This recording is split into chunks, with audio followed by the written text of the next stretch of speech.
No vídeo de hoje você vai ficar sabendo por que o Gabigol, o camisa 10 do Flamengo, comemora sempre os seus gols com os punhos levantados. Sejam todos bem-vindos, eu sou o Ed Albuquerque, apresentador do canal De Frente com o Ateu. E a partir de agora eu vou te contar tudo sobre essa comemoração que se tornou uma febre nacional no meio futebolístico no Brasil. Inclusive todas as crianças que assistem futebol, que brincam, que se divertem, eles comemoram levantando seus braços assim, né? Então eu fui buscar as informações, por que o Gabigol comemora desse jeito, levantando seus punhos sempre e com os pulsos fechados, né? Os punhos fechados assim, né? Eu vou colocar um pedacinho do vídeo onde ele esteve num podcast com o Diego Ribas. E lá ele contou para o Diego Ribas por que ele comemora seus gols dessa maneira. Em seguida eu vou voltar para comentar a fala do Gabigol. Mano, você sabe como surgiu essa comemoração do Gabigol? Gabigol revelou aí como é que surgiu essa comemoração. Então se você não sabe, mano, fique aí até o final do vídeo para você ficar por dentro aí desse assunto. E você que não é inscrito ainda no canal, mano, tá perdendo tempo, né, irmão? Se inscreva aqui embaixo, mano, deixa teu like aí também e continue acompanhando a gente aqui porque tem muita coisa nova vindo por aí, valeu? Então fala aí, Gabigol. Não, eu tava na igreja, que a gente já se encontrou nessa igreja, tem até uma foto com você que a gente tirou. Sim, no Atleta de Cristo. É isso. Ele falou assim, pô, você tem que comemorar de um jeito diferente e tal, os gols, pra glorificar a Deus e tal. E aí eu guardei isso pra mim e falei assim, pô, beleza, né? Porque todo mundo faz assim e tal, ajoelha e tal. Falei, pô, eu tenho que pensar em alguma coisa. Fui embora. Na hora que eu fiz o gol, eu fiz assim. E aí foi ficando, e eu fiz justamente por causa disso, tipo, porque eu creio, claro, como eu falei, tenho 26 anos, treino bem, me dedico, mas se Deus não colocar a mão, não tem como, não adianta, e a gente não pode ir contra isso, né? A gente não pode ir contra isso, e creio eu que Deus tem a mão sobre mim, sempre falo que toda a honra, toda a glória é dele, não é minha. Mas eu tenho que fazer a minha parte, e creio eu que faço a minha parte bem, mas sem ele nada iria acontecer e vai acontecer. Então eu mostro que ele me faz forte. Essa ideia do Gabigol levantar seus punhos fechados sempre em comemoração aos seus gols foi uma ideia, foi uma sugestão de um amigo, um missionário, um amigo dele de infância, que pediu para ele criar uma maneira própria dele comemorar seus gols. E ele disse para o Gabigol, olha Gabigol, você deve adorar a Deus, glorificar a Deus, atribua a Deus o seu gol, o seu bom resultado, o seu bom desempenho. E então o Gabigol arranjou essa maneira.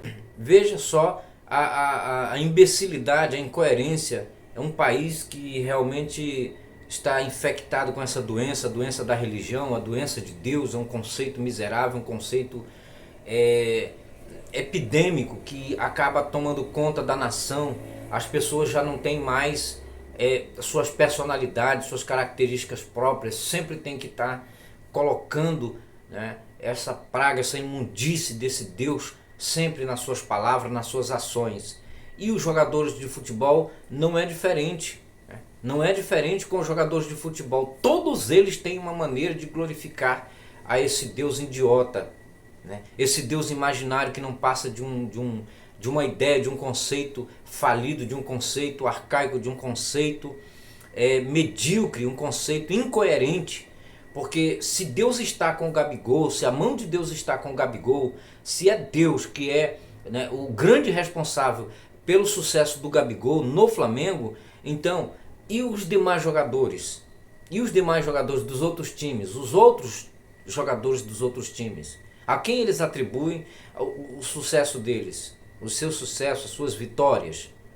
Né? A mão de Deus só está sobre a vida do Gabigol?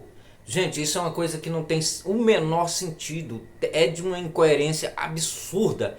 Como que um cara atribui os resultados que... Se você não trabalhar, como ele mesmo disse, se ele não trabalhar, não pegar pesado, não ir para os treinamentos, não fazer academia, não fazer todo, né, o processo que é ordenado lá dentro do centro de treinamento do Flamengo, se ele não fizer, como é que ele vai produzir bons resultados para o time? Hein? Não tem como ser algo vindo de uma entidade espiritual, um Deus. Seja o Deus da Bíblia, o Deus judaico-cristão. Não tem como, pessoal. Eu fico admirado como esses caras não raciocinam. Eles não têm uma ideia lógica, uma ideia coerente. Eles falam coisas sem sentido. Meu amigo, se o cara não trabalhar, se o cara não for, né, para a luta, não encarar a realidade, ficar esperando nesse Deus imaginário, ele tá fudido, tá lascado. Tá fudido e mal pago, meu amigo. Não tem bom resultado coisa nenhuma. Ou tu vai pra luta, meu amigo, ou então tu tá ferrado. Não adianta tu acreditar nesse Deus, não. Aí o cara vem dizer, não, é porque a mão de Deus está sobre mim. Então quer dizer que Deus se preocupa somente com o Gabigol, com jogadores de futebol. Um cara que é milionário, que não tem onde mais colocar dinheiro. Mas não é com as pessoas que morrem todos os dias de fatalidades, de acidentes terríveis nesse mundo. Esse Deus não tem a sua mão, a mão de Deus não está sobre as famílias, sobre as crianças que são estupradas, né? Crianças que são violentadas, crianças que somem.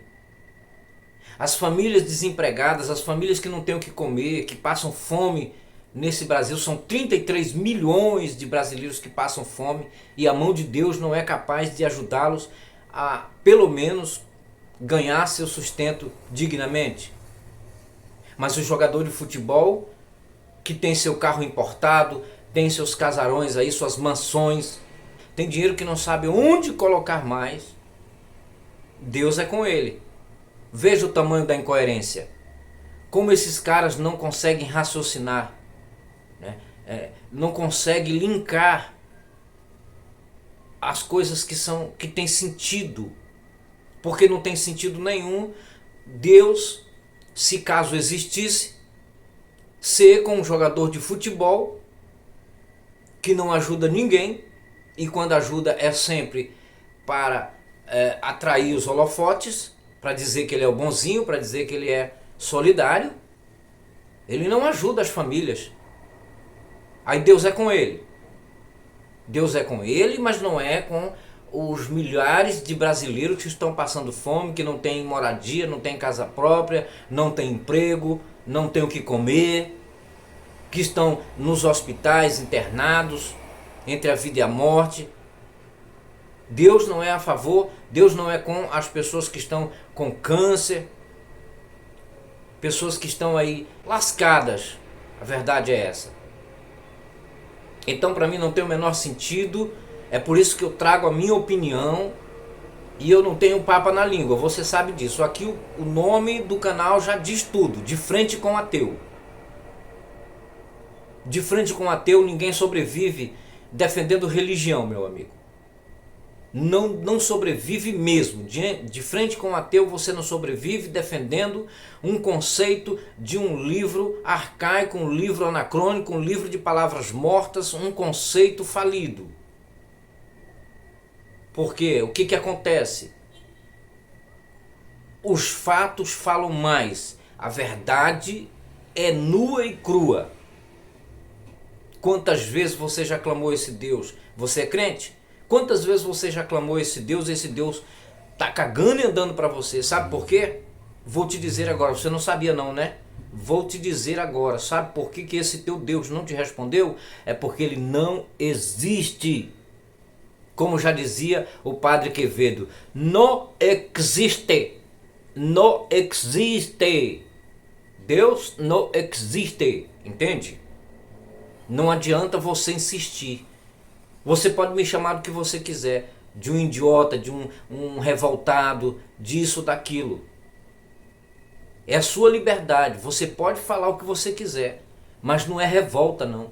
A minha revolta, se tem uma revolta, a minha revolta é com a maneira retardada das pessoas acreditar num mito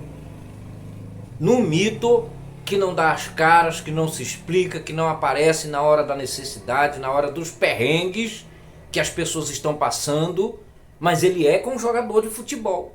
O jogador de futebol diz, olha, Deus é comigo. Eu atribuo essa vitória, foi Deus que me deu. Foi Deus que fez, foi Ele que fez o gol. O cara faz o gol, aí levanta as mãos para cima, né, adorando a Deus, apontando para Deus no céu. Meu amigo, deixa de ser retardado. Deixa de ser retardado. Acorda. Você está aqui no canal De Frente com o Ateu, é porque você precisa ouvir isso que eu tenho para te falar, isso que eu estou te falando agora. Tá certo? Eu sou contra essa ideia de Deus. Sou contra mesmo. Tá? É uma ideia religiosa, uma ideia fantasiosa, mentirosa e enganosa. Se você quer ouvir a verdade, não vá procurar um pastor, um missionário, um evangélico, um apóstolo. Você quer ouvir a verdade sobre Deus, sobre a fé, sobre a Bíblia, sobre a palavra de Deus? Fale com um ateu. É isso mesmo. Vá falar com um ateu que você vai ouvir a verdade sem rodeio. Sem rodeio. Tá certo? Então eu espero que você tenha entendido a mensagem que eu estou passando nesse vídeo. A comemoração do Gabigol, o que está por trás? É a mesma coisa de todos os jogadores de futebol.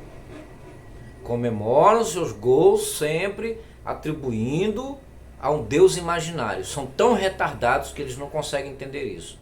E quando seus times perdem, eles não têm para quem atribuir, né, as vitórias, as derrotas, né? Eles não atribuem a ninguém, né? Ficam calados, não dão entrevistas. Mas quando fazem gol, aí eles sabem ir lá diante das câmeras, comemorar, dar suas entrevistas, falando que eles atribuem a Deus as suas vitórias. Mas quando os times dele estão na zona do rebaixamento, estão passando por perrengues, as torcidas organizadas estão protestando, estão se manifestando, estão indo na frente dos CTs, aí eles não aparecem, não é? Para dizer de quem é a culpa. A culpa seria desse Deus que tanto deu vitória para eles. Se eles atribuem o sucesso, as vitórias a Deus, também eles tinham que ser honestos para atribuir também os fracassos, as misérias, né? E todas as derrotas ao Deus deles também. Que se Deus, se ele fosse um Deus real, ele existisse, seria um Deus vagabundo, miserável, mesquinho, um Deus fajuta, miserável e falso. Essa seria a condição desse Deus. Tá bom, pessoal? Então eu espero que você tenha entendido e até o próximo vídeo. É nóis. Você acabou de assistir o De Frente com o Ateu.